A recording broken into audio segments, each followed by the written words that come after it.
Hey guys, this is Sean with Alexander Tutoring. Today's Relativity Day 7. Thanks for sticking with it.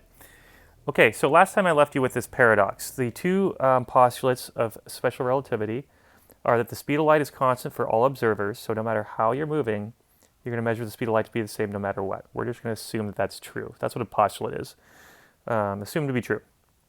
So it's a little crazy because if you think about, here we have a train and a guy inside the train with a flashlight. And if he turns the flashlight on, the light beam, comes out this way at the speed of light. You would think the guy on the ground, if he was to measure the speed, the guy watching from the embankment, that he would measure it to be the speed of light plus the speed of the train. But Rule 1 says that that's not okay. We have to get C for all observers.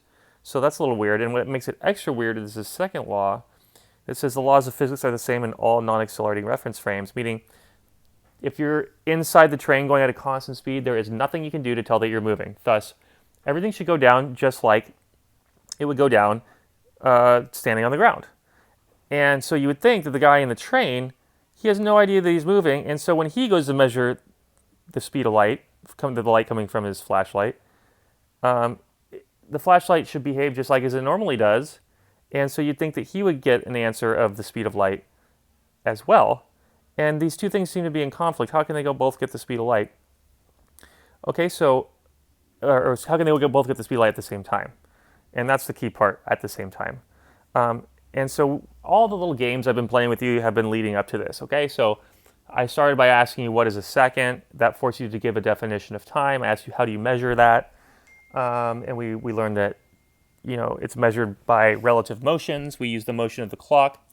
They're rotating the clock to compare another motion, in this case the train. And then we define time by being simultaneous events, meaning you get to class at 8 a.m. because we're all going to be at a certain location simultaneous with the rotating thing on the wall, the hands lining up at 8. Okay, so now we're going to make to explore deeper. So we should see that there's a paradox here. Okay, so in order to explore deeper, we're going to build a type of clock, and I'm going to make a special clock. So I'm going to make a light bulb. There's a light bulb. I'm going to make a mirror up here, and I'm going to make a detector right here. The detector can detect and makes a clicking sound when light hits it. So if light hits it, it goes click. This light bulb will be flashing at a regular interval. We call it a second. So every second the light bulb flashes, and the light goes up, hits the mirror, comes down, hits the detector, and the detector goes click. And then a second later, does it again, light goes up, bounces down, hits the detector, goes click. Okay, that's a clock, why not? So it's clicking at second intervals. Okay, so what we're gonna do now is put that clock on the train.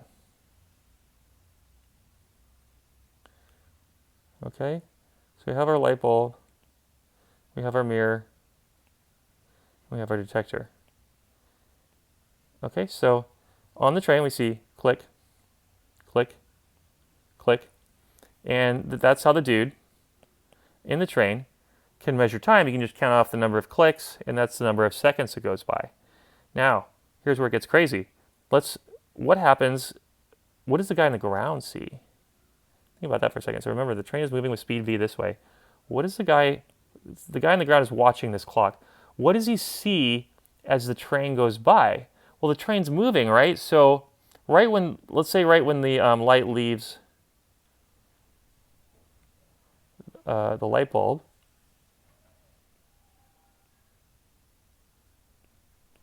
the train's right here. The light just starts to leave the light bulb, right? But the train keeps moving. Okay? And let's say that when the light gets to the detector,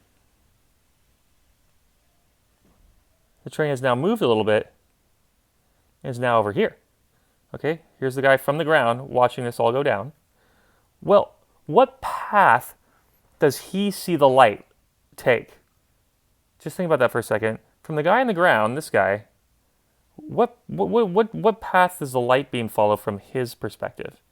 Well, from his perspective, he's going to see it go up like this, bounce off the mirror, and then hit the detector over here. And so my question is this, whereas the guy inside the train, he just sees it go basically straight up and then straight down.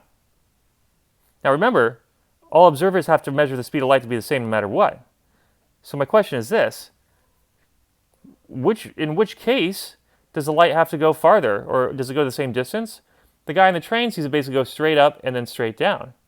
But the guy watching from outside sees the light have to cover this distance plus this distance to get to the detector. Now, if they both measure the speed of light the same, what does that say about the rate of ticking of the clock? Will the two observers, the guy in the train and the observer on the ground, count the same number of ticks? Will the tick interval be the same for both observers? And that's what I want to leave you with today.